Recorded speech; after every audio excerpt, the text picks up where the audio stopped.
जय हिंद दोस्तों। आज मुगल वंश में जो टॉपिक हम लोग देख रहे हैं वो है औरंगजेब, जो कि घटना चक्र मध्यकालीन भारत के इतिहास का ये 18वां लेक्चर है। और इसमें हम लोग औरंगजेब से रिलेटेड जो भी फैक्ट्स हैं उन फैक्ट्स को देखेंगे।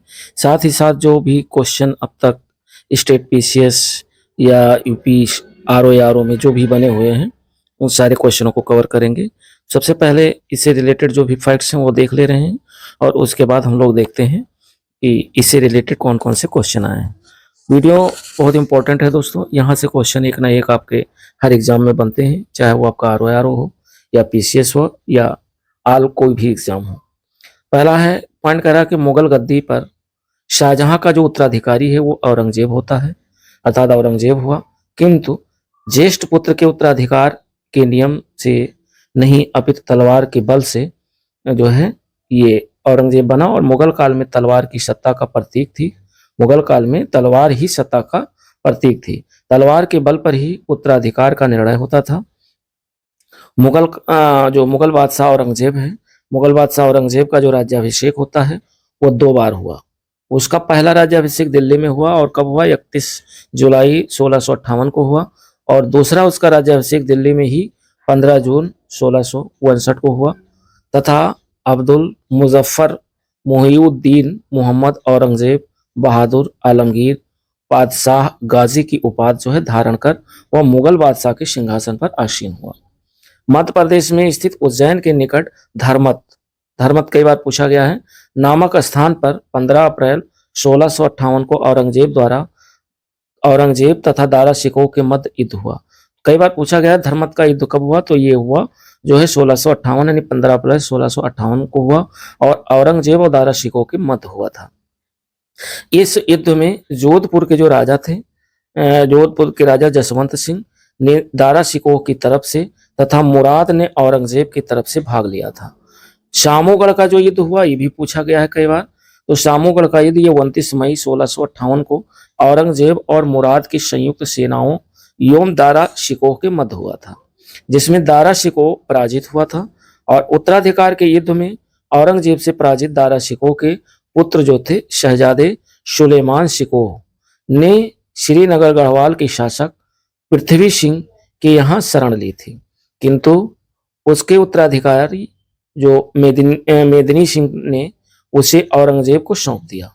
अब सुलेमान शिकोह को ग्वालियर के किले में बंद कर दिया गया और वहां उसको अफीम खिलाकर मार डाला गया। 1665 ईस्वी के आरंभ में औरंगजेब ने राजा जय सिंह के नेतृत्व में विशाल सेना शिवाजी का दमन करने के लिए भेजी। जय सिंह कछवाहा शासक थे जो कि युद्ध और शांति दोनों कलाओं में निपुण थे। वह चतुर कूटनीतिज्ञ थे और उसने समझ लिया कि बीजापुर को जीतने के लिए शिवाजी से मैत्री करना आवश्यक है।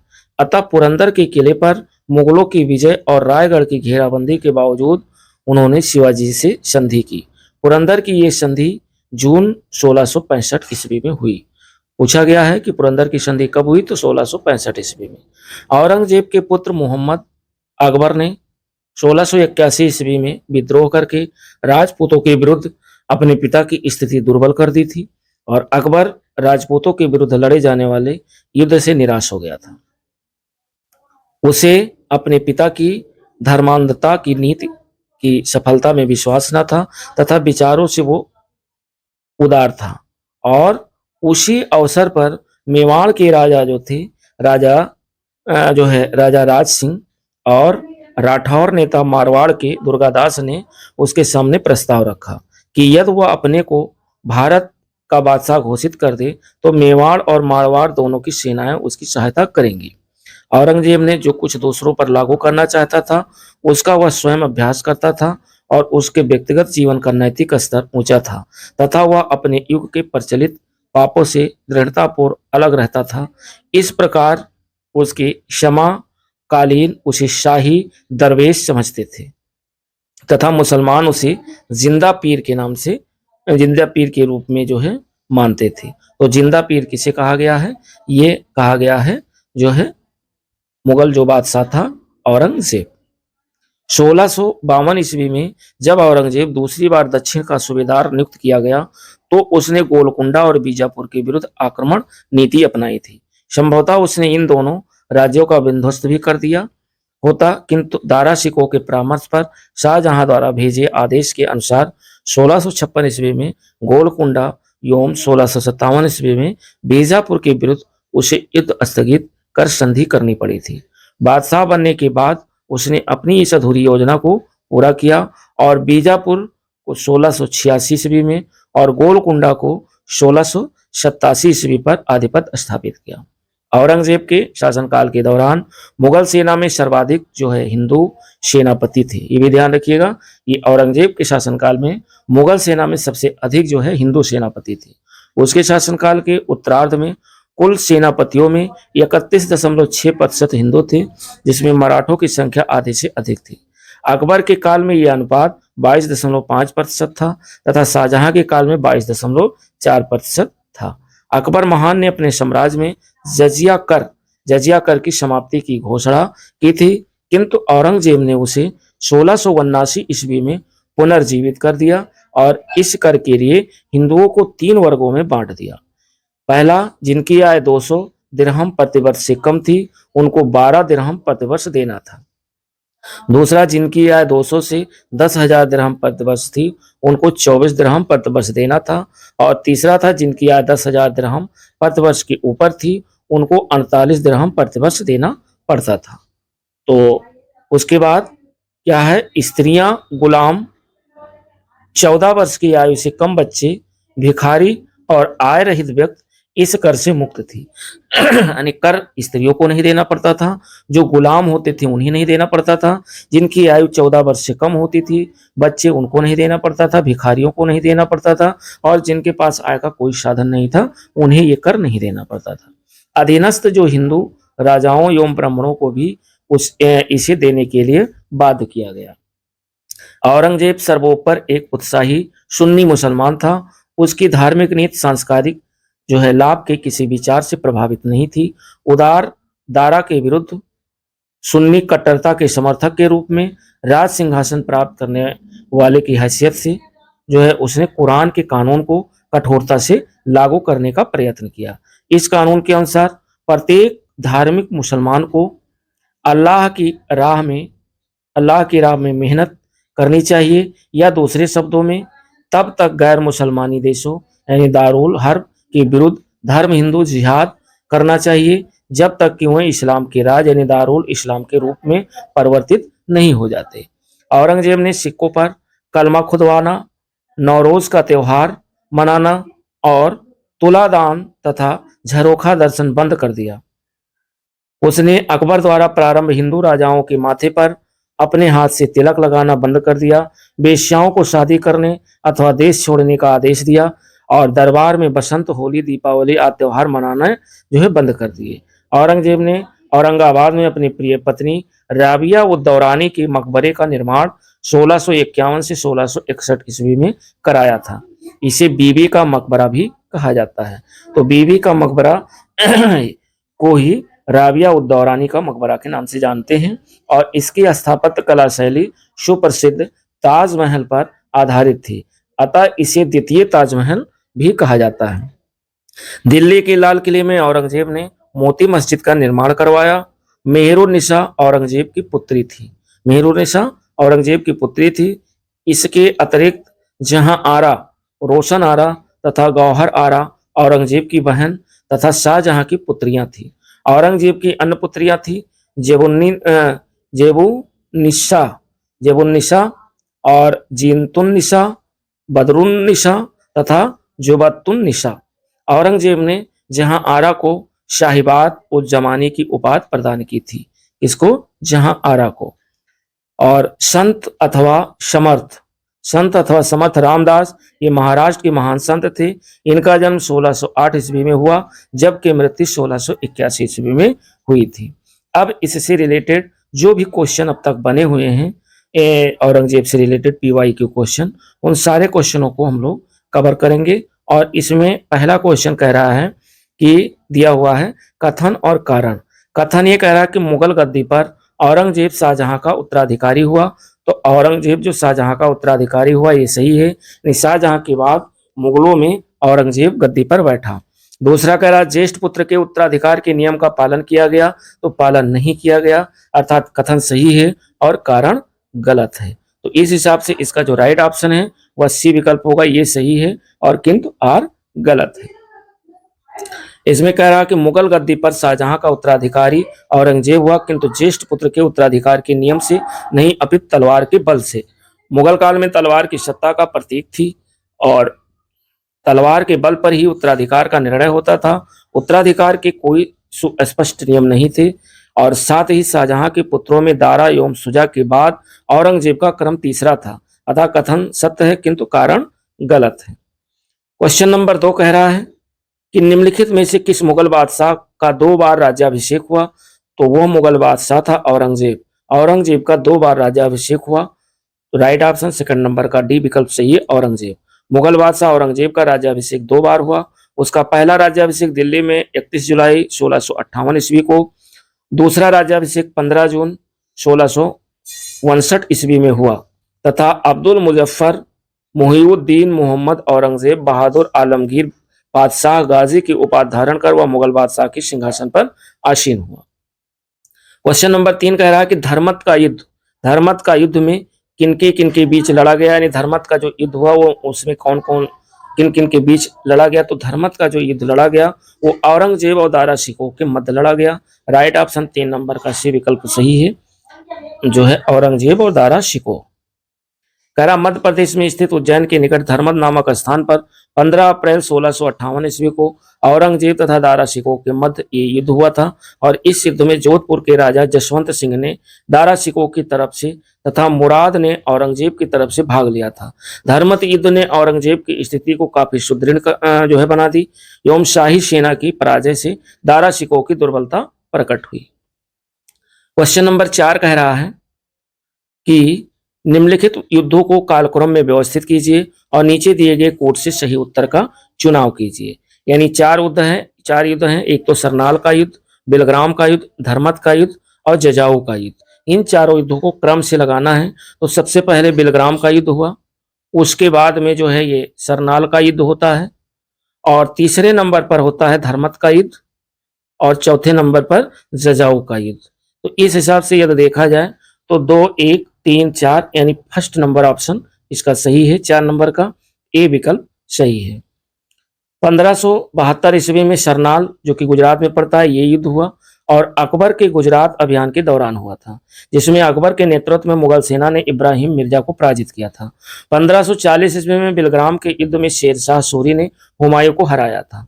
1658 ईस्वी में धर्मत के युद्ध में औरंगजेब की सेना ने दारा शिकोह की सेना को पराजित किया था और जजाऊ का युद्ध 1707 ईस्वी में जिसमें औरंगजेब की मृत्यु के बाद उसके उत्तराधिकार हित बहादुर शाह प्रथम और मोहम्मद आजम शाह के बीच युद्ध हुआ। इस प्रकार सही कालक्रम जो है आपका ए विकल्प इसका सही है। क्वेश्चन नंबर 5 कह रहा है कि औरंगजेब ने जोधपुर के शासक जसवंत सिंह को 1658 ईस्वी में के धर्मत के युद्ध में पराजित किया था और धर्मत किस राज्य में स्थित है, तो धर्मत आपके मध्य प्रदेश राज्य में स्थित है। राइट ऑप्शन 5 नंबर का भी विकल्प सही है, मध्य प्रदेश। क्वेश्चन नंबर 6 कह रहा है कि मुगल शहजादा जिसने श्रीनगर गढ़वाल में आश्रय लिया था, तो वह मुगल शहजादा कौन था जिसने श्रीनगर जो है गढ़वाल में आश्रय लिया था, वो था सुलेमान शिकोह, जो कि दारा शिकोह का जो है पुत्र था। उत्तराधिकार के युद्ध में औरंगजेब से पराजित दारा शिकोह का पुत्र शहजादे सुलेमान शिकोह ने श्रीनगर गढ़वाल के शासक पृथ्वी सिंह के यहाँ शरण ली थी, किंतु उसके उत्तराधिकारी मेदिनी सिंह ने उसे औरंगजेब को सौंप दिया था। 6 नंबर का राइट ऑप्शन जो है डी विकल्प सही है, सुलेमान शिकोह। 7 नंबर क्वेश्चन कह रहा कि औरंगजेब के किस पुत्र ने विद्रोह करके राजपूतों के विरुद्ध अपने पिता की स्थिति दुर्बल कर दी थी, तो ये दुर्बल कर दी थी अकबर ने। राइट ऑप्शन 7 नंबर का बी विकल्प सही है, अकबर।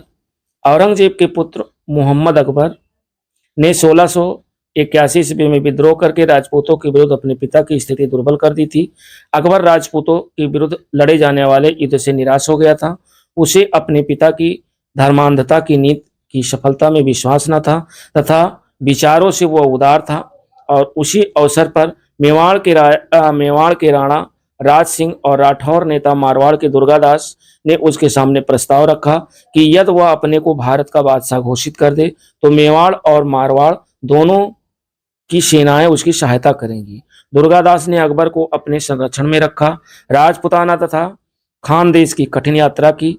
मुगल सेना ने उसकी रक्षा की और उसे शिवाजी के पुत्र संभाजी के दरबार में पहुंचाने में सफलता पाई। 1682 ईस्वी में औरंगजेब स्वयं अकबर का पीछा करता हुआ दक्षिण भारत गया, किंतु अकबर फारस भाग गया और वहीं पर औरंगजेब के अंतिम काल में अकबर की मृत्यु हो गई। 8 नंबर क्वेश्चन कह रहा है, जो कि बहुत इंपॉर्टेंट है, कई बार क्वेश्चन पूछा गया है। कह रहा किस मुगल सेनापति के साथ शिवाजी ने 1665 ईस्वी में पुरंदर की संधि पर हस्ताक्षर किया था? तो वो मुगल सेनापति के साथ आपको बताना है कि वो मुगल सेनापति कौन था। वो थे जय सिंह, यानी जय सिंह के साथ शिवाजी ने 1665 ईस्वी में पुरंदर की संधि पर हस्ताक्षर किए थे। राइट ऑप्शन 8 नंबर का बी विकल्प सही है, जो कि वेरी वेरी इंपॉर्टेंट है। कई बार यारो यारो और पीसीएस में क्वेश्चन पूछा गया है। 1665 ईस्वी के आरंभ में औरंगजेब ने राजा जय सिंह के नेतृत्व में विशाल सेना शिवाजी का दमन करने के लिए भेजी। जय सिंह कछवाहा शासक थे, जो कि युद्ध और शांति दोनों कलाओं में निपुण थे। वह चतुर कूटनीतिज्ञ थे और उसने समझ लिया कि बीजापुर को जीतने के लिए शिवाजी से मैत्री करना आवश्यक है। अतः पुरंदर के किले पर मुगलों की विजय और रायगढ़ की घेराबंदी के बावजूद उन्होंने शिवाजी से संधि की। पुरंदर की यह संधि जून 1665 ईस्वी में हुई थी। 9 नंबर क्वेश्चन कह रहा है कि किस मुगल बादशाह को जिंदा पीर के नाम से जाना जाता है या जिंदा पीर कहा जाता है? तो ये कहा जाता है औरंगजेब को। औरंगजेब को जिंदा पीर कहा जाता है। 9 नंबर का राइट ऑप्शन बी विकल्प सही है, औरंगजेब। औरंगजेब जो कुछ दूसरों पर लागू करना चाहता था उसका वह स्वयं अभ्यास करता था। उसके व्यक्तिगत जीवन का नैतिक स्तर ऊंचा था तथा वह अपने युग के प्रचलित पापों से दृढ़तापूर्वक अलग रहता था। इस प्रकार उसके समकालीन उसे शाही दरवेश समझते थे तथा मुसलमान उसे जिंदा पीर के रूप में मानते थे। क्वेश्चन नंबर 10 कह रहा है कि निम्न में से कौन जिंदा पीर के नाम से जाना जाता था? तो जिंदा पीर के नाम से जाना जाता था औरंगजेब। राइट ऑप्शन 10 नंबर का सी विकल्प सही है, औरंगजेब। 11 नंबर क्वेश्चन करा औरंगजेब के काल में कौन यूरोपीय यात्री भारत आया था? तो औरंगजेब के काल में जो यूरोपीय यात्री है पीटर मुंडी, और पीटर मुंडी इसमें दिया हुआ है, फिलहाल इसमें स्टार लगा हुआ। देखते हैं कि विलियम हॉकिंस या एंटोनियो मोसेराट या टॉमस रो। इसमें कह रहा है कि अंग्रेज यात्री पीटर मुंडी शाहजहां के शासनकाल में भारत की यात्रा पर आया था। विलियम हॉकिंस और टॉमस रो ये जहांगीर के समय में भारत आए थे तथा एंटोनियो मोसेराट ये अकबर के समय भारत आए थे। इस प्रकार औरंगजेब के शासनकाल जो कि 1658 से 1707 ईस्वी तक था, इनमें से कोई भी यात्री भारत नहीं आया था। यानी इन चारों यात्रियों में से कोई भी यात्री औरंगजेब के काल में भारत नहीं आया था। क्वेश्चन नंबर 12 करा औरंगजेब ने दक्षिण में जिन 2 राज्यों को विजय किया था वह कौन थे? तो औरंगजेब ने दक्षिण में जिन 2 राज्यों को विजय किया या उस पर विजय प्राप्त की वो राज्य थे बीजापुर और गोलकुंडा।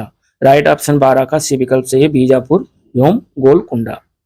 1652 ईस्वी में जब औरंगजेब दूसरी बार दक्षिण का सूबेदार नियुक्त किया गया तो उसने गोलकुंडा एवं बीजापुर के विरुद्ध आक्रमण नीति अपनाई थी। संभवतः उसने इन दोनों राज्यों को विध्वस्त भी कर दिया था, किंतु दारा सिकों के परामर्श पे शहजादा द्वारा भेजे आदेश के अनुसार 1656 ईस्वी में गोलकुंडा एवं 1657 ईस्वी में बीजापुर के विरुद्ध उसे युद्ध स्थगित कर संधि करनी पड़ी थी। बादशाह बनने के बाद उसने अपनी इस अधूरी योजना को पूरा किया और गोलकुंडा को 1687 ईस्वी में, बीजापुर को 1686 ईस्वी पर आधिपत्य स्थापित किया तथा कहा जाता है कि औरंगजेब ने गोलकुंडा के किले को उसी तरह सोने की कुंजियों से खोला था जिस तरह अकबर ने असीरगढ़ के किले को खोला था। क्वेश्चन नंबर 13 कह रहा औरंगजेब ने बीजापुर की विजय कब की थी? तो औरंगजेब ने बीजापुर की जो विजय प्राप्त की थी वह 1686 ईस्वी में औरंगजेब ने बीजापुर पर विजय जो है प्राप्त की थी। तो राइट ऑप्शन 13 का भी विकल्प सही है, 1686। 14 नंबर क्वेश्चन कह रहा है कि 1687 में जब औरंगजेब ने गोलकुंडा किले पर अधिकार किया उस समय गोलकुंडा का शासक कौन था? तो उस समय गोलकुंडा के जो शासक थे अबुल हसन कुतुब शाह थे। 1687 में जब औरंगजेब ने गोलकुंडा पर अधिकार किया उस समय गोलकुंडा के जो शासक थे अबुल हसन कुतुब शाह थे। 14 नंबर का जो राइट ऑप्शन है वो ए विकल्प सही है। और इसमें कह रहा है 1686 में औरंगजेब ने बीजापुर और 1687 में गोलकुंडा पर आधिपत्य स्थापित किया। 1687 ईस्वी में जब औरंगजेब ने गोलकुंडा किले पर अधिकार किया, उस समय गोलकुंडा का शासक अबुल हसन कुतुब शाह था। कहा जाता है कि औरंगजेब ने गोलकुंडा के किले को उसी तरह से सोने की कुंजियों से खोला था जिस प्रकार अकबर ने असीरगढ़ के किले को खोला था। क्वेश्चन नंबर 15, ये एक मैप दिया हुआ है, कह रहा दिया गया मानचित्र निर्दिष्ट करता है। तो ये एक पूरा ये मैप है और इस मैप पर जो है शासन किया और किसने किया, तो इसमें दिया हुआ है कि इसमें जो ये मैप है 1707 के औरंगजेब की मृत्यु के समय उसका राज यहाँ तक पूरे क्षेत्र में फैला हुआ था। इसका राइट ऑप्शन 15 का जो है डी विकल्प सही है।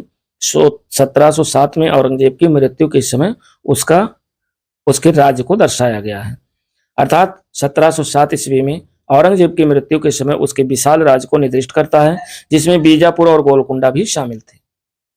16 नंबर क्वेश्चन कह रहा है कि किस बादशाह के अंतर्गत मुगल सेना में सर्वाधिक हिंदू सेनापति थे, तो वह मुगल जो है बादशाह था औरंगजेब। औरंगजेब के समय में सबसे अधिक जो है हिंदू सेनापति थे। राइट ऑप्शन 16 का डी विकल्प सही है, औरंगजेब। अर्थात औरंगजेब के शासनकाल के दौरान मुगल सेना में सर्वाधिक हिंदू सेनापति थे। उसके काल के उत्तरार्ध में कुल सेनापतियों में 31.6% हिंदू सेनापति थे, जिनमें मराठों की संख्या आधे से अधिक थी। अकबर के काल में यह अनुपात 22.5% था तथा शाहजहां के काल में 22.4% था।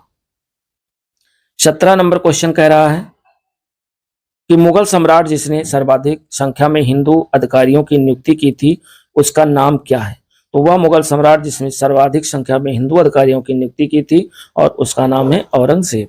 राइट ऑप्शन 17 का बी विकल्प सही है, औरंगजेब। 18 नंबर क्वेश्चन कह रहा है कि जजिया किसके शासनकाल में पुनः लगाया गया था, तो जजिया पुनः लगाया गया था औरंगजेब के शासनकाल में। राइट ऑप्शन 18 का बी विकल्प सही है, औरंगजेब। अर्थात अकबर महान ने अपने साम्राज्य से जजिया कर की समाप्ति की घोषणा की थी, किंतु औरंगजेब ने उसे 1679 में पुनर्जीवित कर दिया।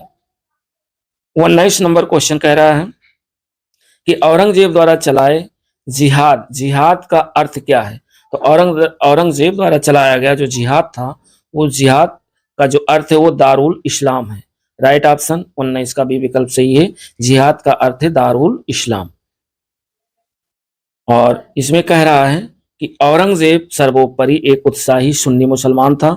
उसकी धार्मिक नीति सांस्कृतिक लाभ के किसी विचार से प्रभावित नहीं थी। उदार दारा के विरुद्ध सुन्नी कट्टरता के समर्थक के रूप में राज सिंहासन प्राप्त करने वाले की हैसियत से उसने कुरान के कानून को कठोरता से लागू करने का प्रयत्न किया। इस कानून के अनुसार प्रत्येक धार्मिक मुसलमान को अल्लाह की राह में मेहनत करनी चाहिए, या दूसरे शब्दों में तब तक गैर मुसलमानी देशों दारुल हर्ब के विरुद्ध धर्म युद्ध जिहाद करना चाहिए जब तक कि वो इस्लाम के राज्य अर्थात दारुल इस्लाम के रूप में परिवर्तित नहीं हो जाते।